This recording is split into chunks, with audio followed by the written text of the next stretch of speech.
जय हिंद साथियों, मैं निशा आप सभी का हार्दिक स्वागत करती हूँ आपके अपने परिवार प्रेरणा कोचिंग सेंटर में। तो आज हम फिर से शुरू करते हैं अपनी करंट अफेयर्स की क्लास कि मिल ही जाएगी मंजिल भटक कर ही सही, कि मिल ही जाएगी मंजिल भटक कर ही सही। गुमराह तो वो हैं जो घर से निकले ही नहीं, गुमराह तो वो हैं जो घर से निकले ही नहीं। देखते हैं हम अपनी आज की क्लास।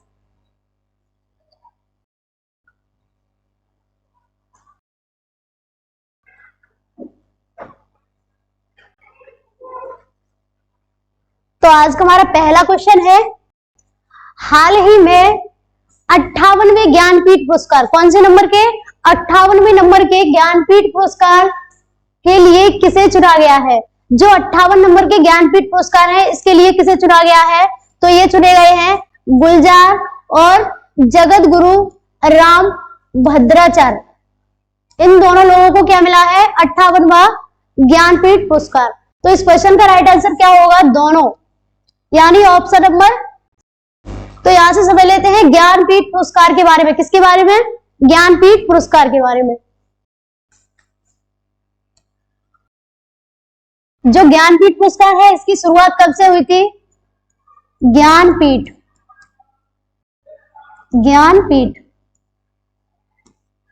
इसके बारे में समझ लेते हैं। स्थापना हुई थी 1961 में। कब हुई? 1961 में। कब हुई थी? 1961 में। पहली बार कब दिया गया था? पहली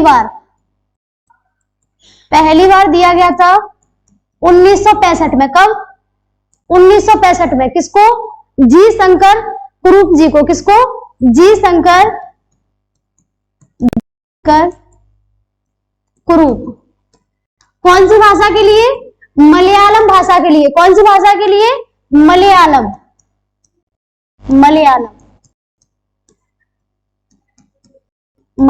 भाषा के लिए। तो मलयालम भाषा के लिए किसको दिया गया था? जी शंकर कुरूप जी को। कब दिया गया था? 1965 में। आगे देख लेते हैं। अब ये तो बात होगी मलयालम भाषा की। तो हिंदी भाषा के लिए किसको दिया गया था? तो हिंदी भाषा के लिए दिया गया था सुमित्रा नंदन पंत को। किसको? सुमित्रा नंदन पंत। किसको दिया गया था? सुमित्रा नंदन पंत जी को। कब दिया गया था? 1968 में। कब दिया गया था? 1968 में। किसके लिए? इनकी रचना चिदंबरा के लिए। आगे देख लेते हैं। आगे दिया गया था ये 1972 में। कब? 1972 में दिया गया था उर्वशी के लिए। किसके लिए? उर्वशी के लिए रामधारी सिंह दिनकर जी को। किसको? रामधारी सिंह दिनकर।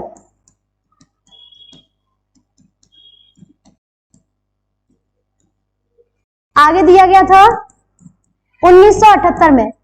1978 में किसको दिया गया था? 1978 में दिया गया था अज्ञे जी को। किसको? अज्ञे। इनकी रचना कितनी नावों में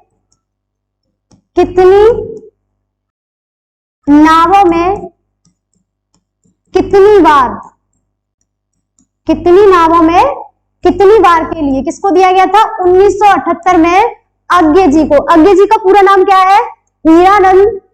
सच्चिदानंद हीरानंद बात्स्यायन। इनका क्या है? ये पूरा नाम है। आगे देख लेते हैं।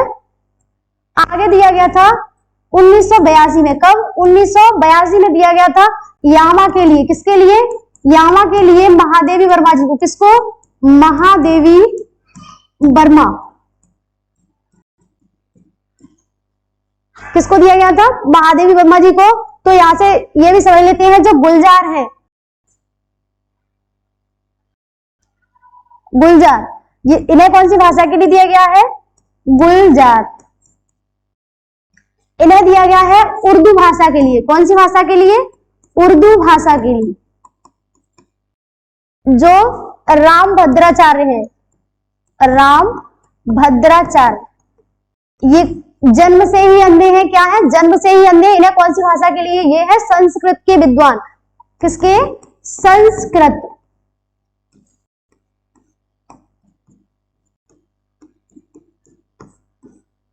तो रामभद्राचार्य को किसके लिए, संस्कृत के विद्वान है ये। जन्म से ही अंधे हैं, कैसे हैं, अंधे।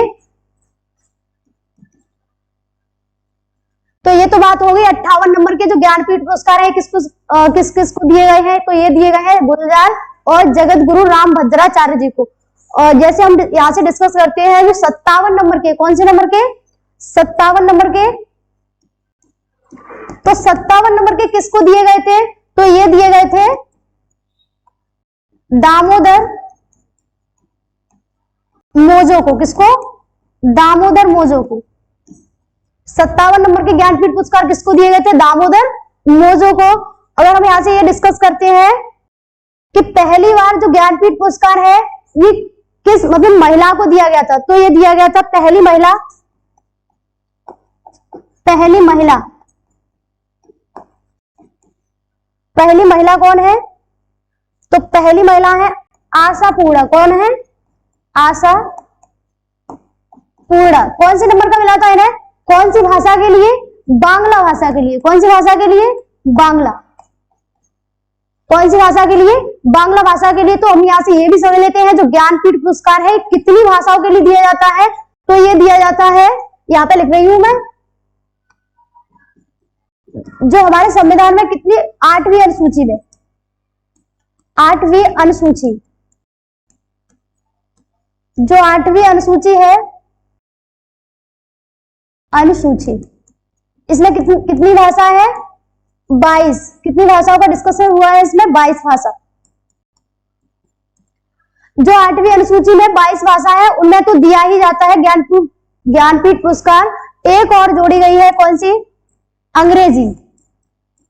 कौन सी भाषा, अंग्रेजी भाषा। तो टोटल कितनी भाषाओं में दिया जाता है ज्ञानपीठ पुरस्कार, 23 भाषाओं में। कितनी में, 23 भाषाओं में। तो एक और क्वेश्चन बन सकता है यहां से कि अंग्रेजी भाषा में किसको दिया गया था ज्ञानपीठ पुरस्कार। तो यहां से समझ लेते हैं किसको दिया गया था, अंग्रेजी भाषा में,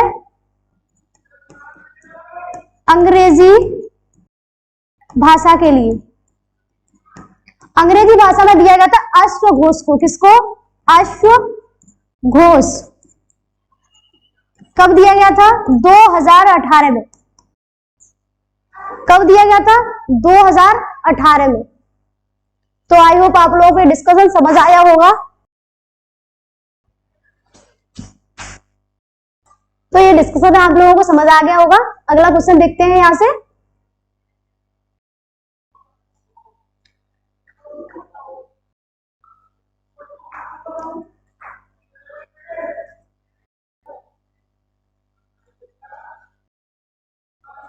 अगला क्वेश्चन है आज का हमारा सेकंड। हाल ही में भारतीय वायुसेना ने वायु शक्ति, कौन सा, वायु शक्ति अभ्यास का आयोजन कहां किया गया है। जो वायु शक्ति अभ्यास है इसका आयोजन किसके द्वारा किया गया है, वायुसेना के द्वारा। तो ये कहां पर किया गया है, राजस्थान के पोखरण में। कहां पर, पोखरण में। कहां पर किया गया है, राजस्थान के पोखरण में। तो यहां से समझ लेते हैं शक्ति, कौन सा अभ्यास, शक्ति अभ्यास। जो शक्ति अभ्यास है ये भारत और कौन से देश के साथ होता है, फ्रांस और भारत। किसके बीच, फ्रांस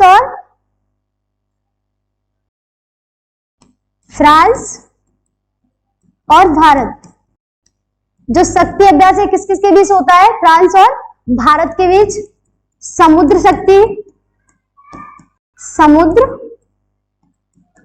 समुद्र शक्ति और गरुड़ शक्ति। कौन सा, गरुड़ शक्ति। जो समुद्र शक्ति और गरुड़ शक्ति है ये कौन से देश के साथ होता है, भारत का। तो ये है इंडोनेशिया और भारत के बीच। इंडोनेशिया और भारत के बीच कौन कौन से अभ्यास, समुद्र शक्ति और गरुड़ शक्ति। कौन कौन से देश के साथ? इंडोनेशिया और भारत के बीच। आगे देखते हैं, आगे है कॉकड़ शक्ति। कौन सा? कॉकड़। जो कॉकड़ शक्ति है ये भारत और ब्रिटेन के साथ। किसके? भारत और ब्रिटेन। किस किसके बीच? भारत और ब्रिटेन के बीच। तो शक्ति से कंफ्यूज नहीं हो रहा है। जो शक्ति अभ्यास है ये फ्रांस और भारत के बीच, समुद्र शक्ति और गरुड़ शक्ति और भारत और इंडोनेशिया के बीच, जो कॉकड़ शक्ति है ये भारत और ब्रिटेन के बीच। आगे देखते हैं अगला क्वेश्चन। तो क्वेश्चन नंबर 3 है आज का। हाल ही में किस देश ने समलैंगिक विवाह को, कैसे विवाह को? समलैंगिक विवाह को वैध माना है। तो जो समलैंगिक विवाह है इसको वैध माना है तो ये माना है ग्रीस ने। कौन से देश ने? ग्रीस देश ने। तो ग्रीस की राजधानी क्या है? एथेंस। क्या है? एथेंस। जो डेनमार्क है इसकी राजधानी क्या है? कोपेनहेगन। क्या है? कोपेनहेगन। जो स्वीडन है इसकी राजधानी है ओस्ले। क्या है? ओस्ले। तो यहां से समझ लेते हैं समलैंगिक विवाह है इसके बारे में। फ्रांस के पहले प्रधानमंत्री जो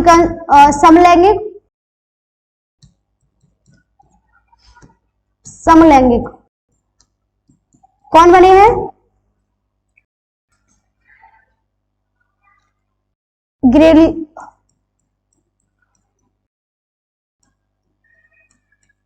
इटली। ये कौन बने हैं? फ्रांस के समलैंगिक प्रधानमंत्री। आगे देखते हैं अगला क्वेश्चन। Question number 4।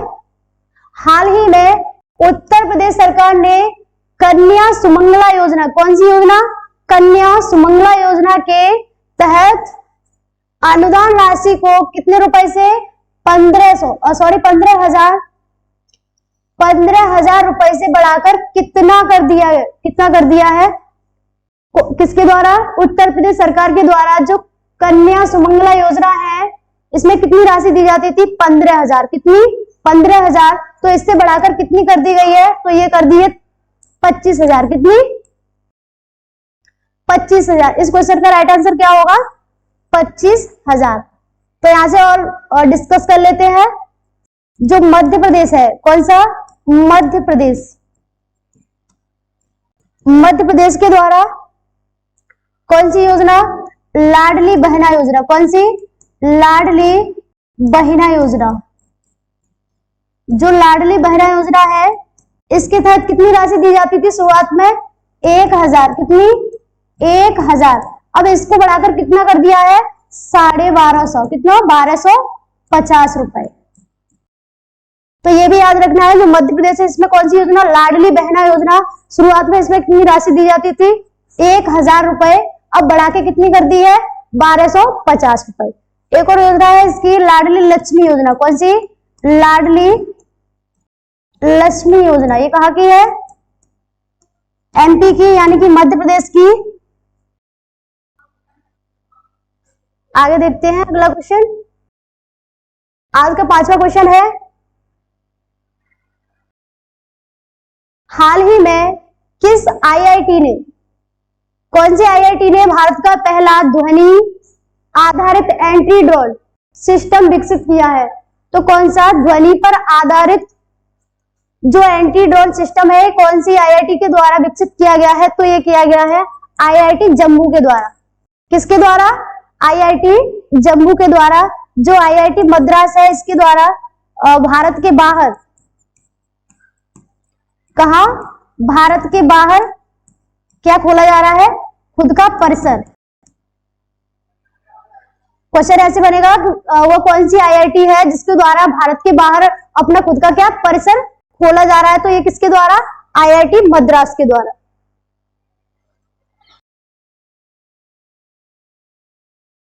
अगला क्वेश्चन है आज का छठवां, हाल ही में किस बैंक ने वर्ष का सर्वश्रेष्ठ प्रौद्योगिकी बैंक का पुरस्कार जीता है? तो वह कौन सा बैंक है जिसके द्वारा सर्वश्रेष्ठ प्रौद्योगिकी बैंक का पुरस्कार जीता गया है? तो ये जीता गया है साउथ इंडियन बैंक। कौन सी बैंक? साउथ इंडियन बैंक के द्वारा। कौन सी बैंक के द्वारा? साउथ इंडियन बैंक के द्वारा। इसकी स्थापना कब हुई थी? तो इसकी स्थापना हुई थी 1929 में। कब हुई थी? 1929 में। इसका जो हेड क्वार्टर है वो कहां पर है? केरल में। कहां पर? केरल में। इसके जो चेयरमैन है वो कौन है इस टाइम? विजय कुरियन। जो एसबीआई है इसका इसकी स्थापना हुई थी 1955 में। कब हुई थी? 1955 में। अगला क्वेश्चन देखते हैं, क्वेश्चन नंबर 7, हाल ही में किस राज्य सरकार ने वन मित्र योजना, कौन सी योजना? वन मित्र योजना शुरू की है? तो जो वन मित्र योजना है ये कौन से? हरियाणा के द्वारा। किसके द्वारा शुरू की गई है? हरियाणा राज्य के द्वारा। जो ओडिशा है, ओडिशा में मोघर, कौन सी? मोघर आवास योजना। मोघर आवास योजना किसके द्वारा शुरू की गई है? ओडिशा सरकार के द्वारा मोघर आवास योजना। जो राजस्थान है इसकी जो राजधानी है वो क्या है? जयपुर। छत्तीसगढ़ की रायपुर।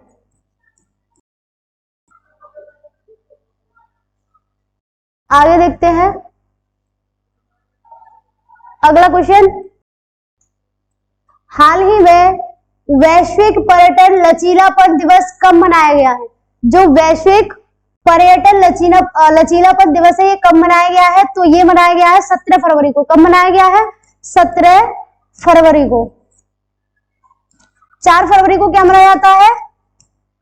World cancer day. क्या? वर्ल्ड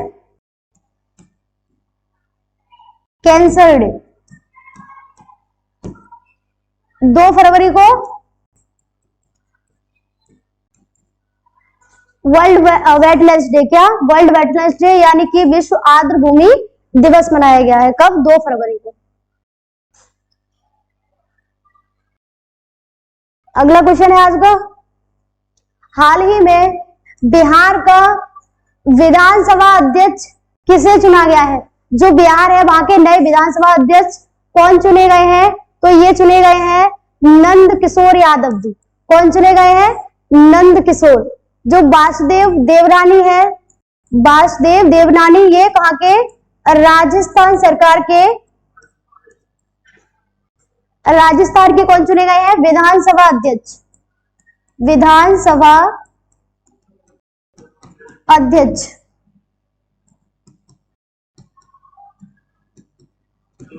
विधानसभा के अध्यक्ष कौन चुने गए हैं? वासुदेव देवनानी। कहां के? राजस्थान के। तो जो राजस्थान में अभी नए नए सीएम बने हैं वो कौन है?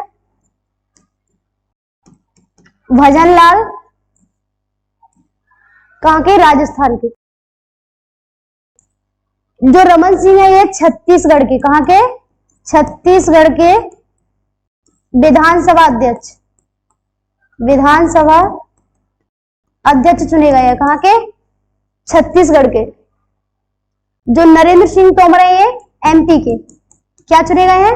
विधानसभा अध्यक्ष चुने गए हैं। अभी इनके नए सीएम भी चुने गए हैं दिसंबर के महीने में, मनोज यादव।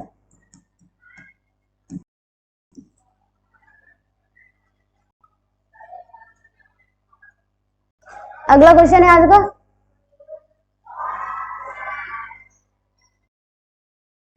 हाल ही में जापान को पछाड़कर कौन सा देश तीसरी सबसे बड़ी अर्थव्यवस्था बन गई है? तो वह कौन सा देश है जो जापान को मतलब पीछे करके तीसरे नंबर की क्या बन गई है? बड़ी अर्थव्यवस्था बन गई है। तो ये बनी है जर्मनी की। कहां की? जर्मनी की। कहां की बनी है? जर्मनी की। तो यहां से डिस्कस कर लेते हैं। फर्स्ट नंबर पर किसकी अर्थव्यवस्था है? तो यूएसए की। सेकंड पर चीन, थर्ड पे अब जापान हो गया, नहीं सॉरी, थर्ड पे जर्मन।